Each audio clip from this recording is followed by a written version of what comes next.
ಬಾದಾಮಿ ಸುದ್ದಿ ಯರಗೊಪ್ಪ ಗ್ರಾಮದ ಶಾಲಾ ಮಕ್ಕಳ ಕಲಿಕಾ ಹಬ್ಬ ಕಾರ್ಯಕ್ರಮ ಅಕ್ಷರರಥ ಎಳುವುದರ ಮುಖಾಂತರ ಕವಿತಾ ಚನಶೆಟ್ಟಿ ಚಾಲನೆ ನೀಡಿದರು. ಕಾರ್ಯಕ್ರಮ ಎಸ್.ವೈ. ತೆಮಿನಾಳ್, ಪ್ರವೀಣ್ ಕುಮಾರ್ ಜ್ಯೋತಿ ಗಣ್ಯರು ಜ್ಯೋತಿ ಬೆಳಗಿಸಿದ್ರು. ಶ್ರೀ ಎಸ್.ಎಚ್. ಕೋನೇರಿಯವರು ಕಾರ್ಯಕ್ರಮ ಉದ್ದೇಶಿಸಿ ಮಾತನಾಡಿದರು. ಪ್ರವೀಣ್ ಕುಮಾರ್ ಜ್ಯೋತಿ ಮಾತನಾಡಿ, ನಿಧಾನಗತಿಯ ಕಲಿಕೆ ಮಕ್ಕಳಿಗೆ ಇದೊಂದು ವಿಶೇಷ ಕಾರ್ಯಕ್ರಮ ಆಗಿದೆ. ಈ ಕಾರ್ಯಕ್ರಮದ ಸಂದರ್ಭದಲ್ಲಿ ತಿಪ್ಪಣ್ಣ ಹುಡೇದ್, ಮರಿಯಪ್ಪ ಸಂಕದಾಳ್, ಶಂಕರಪ್ಪ ವಾಲಿಕಾರ್, ಬಸಪ್ಪ ಹೇಗ್ರಿ, ಹೆಬ್ಬಳಪ್ಪ ಮಾದರ್, ಮಹೇಶ್ ಹುಲ್ಲರ್, ಲಕ್ಷ್ಮವ್ವ ಹುಡೇದ್, ಮಲ್ಲವ್ವ ಹುನಗುಂಡಿ, ಪುಷ್ಪಾ ಹಿರೇಮಠ್ ಹಾಗೂ ಊರಿನ ಹಿರಿಯರು ಇದ್ರು. ಎಸ್.ಎಂ. ಭಂಡಾರಿ ಕಾರ್ಯಕ್ರಮ ನಿರೂಪಿಸಿದ್ರು. ಈಶ್ವರ್ ಗೌಡ ಕ್ಯಾಮನಗೌಡ್ ಗುರುಗಳು ವಂದಿಸಿದ್ರು. ವರದಿ YH Walikar, Vatapi times news, ಬಾದಾಮಿ.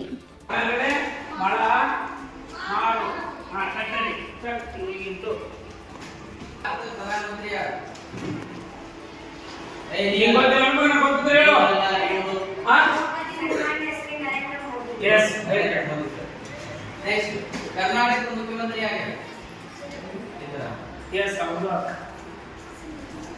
ನೆಕ್ಸ್ಟ್ ಪ್ರಶ್ನೆ ಕೇಳ್ಕೋಬೇಕು, ತಿಳ್ಕೋಬೇಕು, ಆಮೇಲೆ ಉತ್ತರ.